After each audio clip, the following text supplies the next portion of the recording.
ဧပြီလကုန်မှာကြာရောက်မယ်ကမ္ဘာကာကွယ်ဆေးထိုးနှံရေးရက်သက်တစ်ပတ်အထိမ်းအမှတ်အတွက်ကာကွယ်ဆေးဗဟုသုတမေးခွန်းလေးတွေကိုမေးမြန်းသွားမယ့်အစီအစဉ်ပဲဖြစ်ပါတယ်။အဲ့အတွက်လက်ဆောင်လေးတွေလည်းစီစဉ်ထားပါတယ်။ဘယ်လိုမေးခွန်းလေးတွေဖြစ်မလဲဆိုတာကြည့်လိုက်ရအောင်။ပထမဆုံးမေးခွန်းကကြတော့ကာကွယ်ဆေးကိုဘယ်တက်ရွယ်မှာထိုးနှံတင်တယ်လဲပေါ့နော်။နံပါတ်1ကကလေးနံပါတ်2ကလူကြီးနံပါတ်3ကအသက်အရွယ်မရွေး တက်ရမေးထိုးလို့ရပါတယ်ဟုတ် ငယ်တော့ထိုးရတယ်ပေါ့အဲ့ခလေးပွားတော့ ကလေးကတော့အဲ့ဆိုကလေးမှာထိုးတင်တယ်လို့ထင်တယ်ပေါ့။ကလေးလူကြီးအသက်အရွယ်မရွေးမှာဆိုရင်ကလေးကိုရွေးတယ်ပေါ့နော်။ ဟုတ်ကဲ့ အန်ကဲအနေနဲ့ကလေးကစာပြီးထိုးတဲ့တယ်လို့ယူဆတယ် ကလေးကထိုးတင်တယ်ပေါ့နော်ဟုတ်တယ်ဟုတ်ကဲ့အဲ့ဆိုအသက်အရွယ်မရွေးရမထိုးတင်ဘူးလားအန်ကဲ ထိုးတဲ့တယ်လေကလေးကစာပြီးဆိုတော့ live မှာရှိနေပြီးတော့ထိုးတဲ့မှာ အသက်ရွယ်မျိုးထိုးနိုင်တယ်လို့ထင်ပါတယ်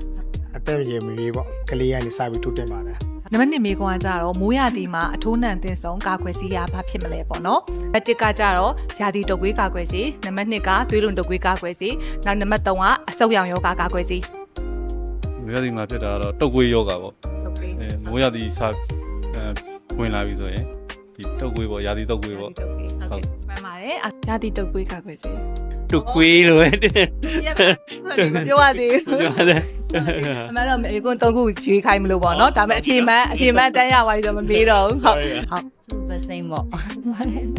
ရာသီတုပ်ကွေးကာကွယ်ဆေးပါဟုတ်ကဲ့ ယာဒီတုပ်ကွေးကာကွယ်သေးပါခင်ဗျာ မှန်ပါတယ်အဲ့ဒါအဖြစ်3ခုတော့မပြောရသေးဘူးတန်းပြောတာနံပါတ်နောက်ထပ်နံပါတ်3မိခွန်းကကြတော့တဲအောင်တဲဝဘီပိုးပေါ့နော်ဘီပိုးကာကွယ်ဆေးကိုဘယ်နှကြိမ်ထိုးတာကြားဘူးလဲဘယ်နှကြိမ်ထိုးနှံတင်တယ်လို့ထင်လဲနံပါတ်1က2ကြိမ်နံပါတ်2က3ကြိမ်နံပါတ်3က4ကြိမ် ကျောင်း3ချိန် 3ချိန်လို့တော့ကြာဘူးလေ 3ချိန်လို့ထင်တယ် 3ကြိမ်လို့ထင်တယ်အဲ့ဆိုဘယ်လောက်ချားမလဲပေါ့အဲ့3ကြိမ်ကကြတော့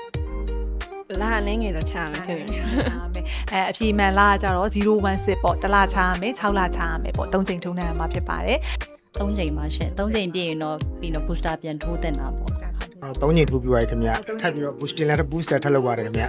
နောက်ဆုံးမေးခွန်းအနေနဲ့ခွေးဥပြန်ကာကွယ်ဆေးကိုကိုက်မခံရခင်အကုန်မခံရခင်ကြိုတင်ကာကွယ်ဆေးထိုးနှံလို့ရသလားမှန်သလားမှားသလား ကြိုတင်ထိုးလို့တော့ရမယ်ထင်ပါတယ် မှားတယ်လို့ထင်တယ် မှားတယ်လို့ထင်တယ်အဲ့ဆိုကိုက်ခံပြီးမှပဲထိုးတင်တယ်လို့အန်ကဲချင်တာ ပြီးရချက်ချင်းထိုးတဲ့တယ်လို့စဟုတ်ကဲ့ဒါအန်ကဲစားတယ်ဗောနော် သူကတော့ကြိုက်ပြီးမှထိုးတာပဲကြာဟုတ်တယ် ကိုက်ပြီးမှပဲထိုးတာကြားဘူးတယ်နော်အဲ့ဆိုအကိုက်မခံခင်ထိုးတယ်ဆိုတာမှားတယ်ပေါ့မှား ဟုတ်ကဲ့ အမှန်တော့အဖြေမှန်တော့ဗာလဲဆိုတော့သူအကိုက်မခံခင်လဲကြိုတင်ကာကွယ်အနေနဲ့ထိုးလို့ရတယ်ခွေးဥပြန်ကာကွယ်ဆေးဟုတ်တချို့ကျတော့တရိတ်ဆန်ပေါ့နော်ဇီကူကန်မှာလုတ်တဲ့ဆရာဝန်တွေအဲ့လိုမျိုးပေါ့နော် pet exposure များတဲ့လူတွေပေါ့ contact ထိတဲ့လူတွေကျကြိုတင်ကာကွယ်ဆေးထိုးထားရဲဆိုအကိုက်ခံရင် तू ကထိုးရတဲ့အရေးအတွက်နေသွားတယ်ပေါ့ကာကွယ်မှုအားလည်းပိုကောင်းသွားတယ်ပေါ့ ဘောလေးကြာတော့ကျေးဇူးတင် အဲ့ဒါတော့ကျွန်တော်မတည်ကျွန်တော်ထင်တာကတော့ကြိုက်ခံပြီးမှပဲထိုးကြတယ်အော်ကာကွယ်ဆေးဆိုတော့မကြိုက်ခင်မခံခင်မှာထိုးလို့ရပါတယ်ခင်ဗျာ မှန်တယ် မှန်တယ်အော်ဟုတ်ပြီဘာလို့မှန်တယ်လို့ထင်တာလဲ အဲ့ဒါဆိုခွေးကာကွယ်တဲ့ဖြစ်တယ်ကြိုတင်ကာကွယ်သေးထုံးနှံထားလဲပိုကောင်းတယ်လို့ထင်တယ်လို့ထင်တယ် မှန်ပါတယ်အဲ့ဒီဖြေပထမဆုံးမှန်တဲ့သူပဲ